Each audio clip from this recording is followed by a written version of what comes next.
তো বন্ধুরা আমরা চলে এসেছি উইন্ডির লাইভ স্ক্রিনে। বর্তমানে রয়েছি আমরা ECMW মডেল বজ্র বৃষ্টি মোডে।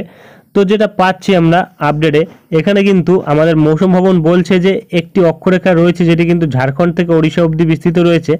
এর জেরেই কিন্তু আমাদের দক্ষিণবঙ্গে বৃষ্টি থাকছে, যেটা কিন্তু আগামী 3 থেকে 4 দিন থাকার সম্ভাবনা রয়েছে বর্তমানে। এবং ক্রমশ যদি আমরা দেখি আজ দুপুরবেলা থেকে কিন্তু বৃষ্টির সম্ভাবনা থাকছে আমাদের দক্ষিণবঙ্গের ওপর। তবে সকালবেলা থেকেই কিন্তু আকাশ আংশিক মেঘলা রয়েছে বিভিন্ন জায়গাতেই, যেটা আমরা বর্তমানে পাচ্ছি।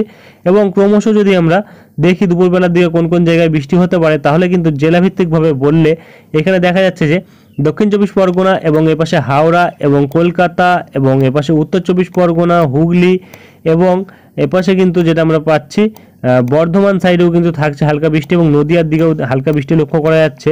এবং এপাশে কিন্তু বাঁকুড়ার দিকে একদমই হালকা বৃষ্টি লক্ষ্য করা যাচ্ছে এবং এপাশে ঝাড়গ্রামের দিকেও একদমই হালকা বৃষ্টি কিন্তু লক্ষ্য করা যাচ্ছে এবং এপাশে মেদিনীপুর সাইডেও কিন্তু একদমই হালকা ধরনের বৃষ্টি লক্ষ্য করা যাচ্ছে।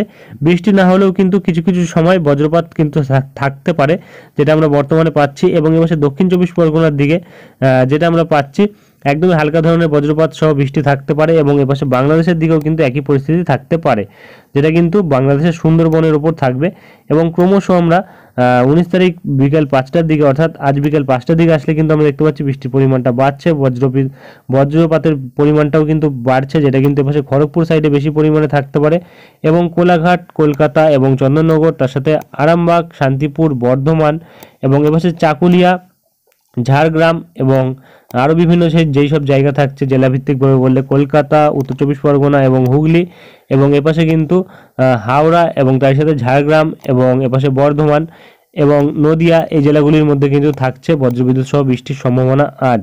এবং আমরা বজ্রঝড় বৃষ্টির ওপর যদি নজর রাখি তাহলে কিন্তু আমরা পাচ্ছি বিভিন্ন জায়গায় বজ্রপাতের পরিমাণটা থাকতে পারে বেশি, সব থেকে বেশি থাকবে কিন্তু খড়গপুর, বালিচক এবং বেলদার সাইডে, যেটা আমরা বর্তমানে পাচ্ছি। এবং তার সাথে কিন্তু সাবাং, পিংলা, বেলি এইসব জায়গাগুলিতে থাকবে, যেটা বর্তমানে পাওয়া যাচ্ছে। এবং ক্রমশ যদি আমরা বজ্রবৃষ্টি মোড়ে আসি, আবারও যদি দেখি আগামীকাল কতটা বৃষ্টি হতে পারে।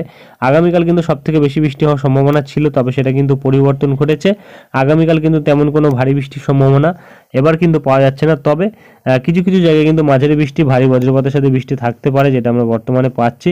এবং ক্রমশ যদি আমরা এগিয়ে আসি রাত্রিবেলার দিকে, দেখা যাচ্ছে এপাশে নদিয়া ডিস্ট্রিক্ট এবং তার সাথে কিন্তু বর্ধমানের ওপর এবং এপাশে মুর্শিদাবাদের দু এক জায়গাতে থাকছে।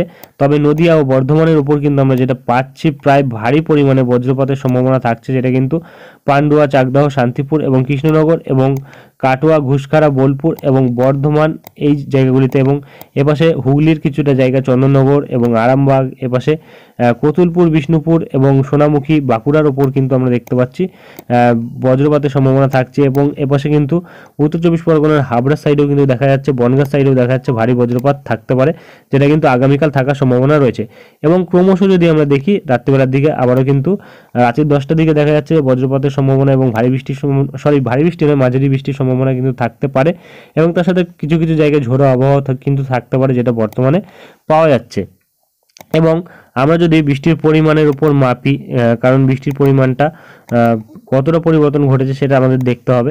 বৃষ্টির পরিমাণের উপর যদি আমরা মাপি, তাহলে কিন্তু দেখা যাচ্ছে যে এখানে দেখা যাচ্ছে প্রায় আমাদের উত্তর চব্বিশ পরগনার দিকে কিন্তু এবার প্রায় 30 থেকে 35 মিলিমিটার বৃষ্টি এবং এপাশে বর্ধমান সাইডে কিন্তু প্রায় 30 মিলিমিটার বৃষ্টি এবং আরামবাগের দিকেও কিন্তু 30 মিলিমিটার বৃষ্টি, অর্থাৎ বৃষ্টির পরিমাণটা কিন্তু কমেছে বিভিন্ন জায়গায়, যেটা আমরা পাচ্ছি প্রায় সব জায়গাতেই কিন্তু প্রায় 30 মিলিমিটার বৃষ্টি থাকার সম্ভাবনা রয়েছে। এবং জেলাভিত্তিকভাবে কিন্তু বললে এপাশে দক্ষিণ চব্বিশ পরগনার দিকে 10 থেকে 20 মিলিমিটার বৃষ্টি এবং এপাশে আমাদের মুর্শিদাবাদের দিকেও কিন্তু 10 থেকে 20 মিলিমিটার বৃষ্টি।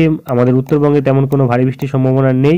বাংলাদেশের ওপর বৃষ্টি থাকবে, যেটা কিন্তু প্রায় খুলনা, বরিশাল এবং এপাশে সাতক্ষীরা, লোহাগাড়া, মাদারীপুর, শালিকুপা এবং পাবনা, নগরপুর এবং এপাশে ঢাকা, কাপসিয়া এইসব জায়গাগুলিতে বৃষ্টি থাকবে, যেটা কিন্তু প্রায় 20 থেকে 15 মিলিমিটার বৃষ্টি থাকার সম্ভাবনা রয়েছে বর্তমানে পাওয়া যাচ্ছে।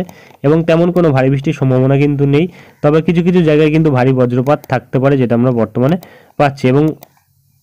এবং যদি আমরা ক্রমশ এগিয়ে যাই 20 তারিখ অবধি, দেখলাম 21 তারিখ তেমন কোনো বৃষ্টির সম্ভাবনা নেই এবং 22 তারিখ দেখলে কিন্তু 22 তারিখ আবারও ভারী বজ্রপাতের সাথে বৃষ্টি থাকতে পারে, যেটা কিন্তু আমরা বর্তমানে পাচ্ছি। এবং 22 ও 23 তারিখ কিন্তু ভারী বৃষ্টির সম্ভাবনা থাকবে, যেটা আমরা বর্তমানে পাচ্ছি উইন্ডির আপডেটে। এবং এই বৃষ্টি কমে গেলে ক্রমশ কিন্তু আমরা যেটা পাচ্ছি প্রায় 5 তারিখের দিকে, এবং একটি পশ্চিমী ঝঞ্ঝা কিন্তু আবার নতুন করে আসছে, যার জেরেই কিন্তু আমরা দেখতে পাচ্ছি আবারও বৃষ্টিপাত 5 তারিখের দিকে হওয়ার সম্ভাবনা রয়েছে, যেটা কিন্তু আমাদের দক্ষিণবঙ্গের ওপর থাকছে।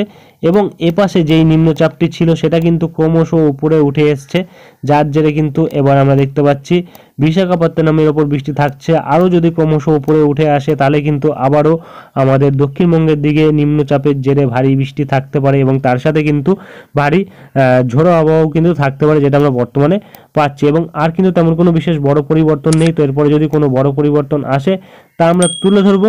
আজকের ভিডিওটি আমরা এখানেই শেষ করছি। দেখা হবে নেক্সট ভিডিওতে। ধন্যবাদ।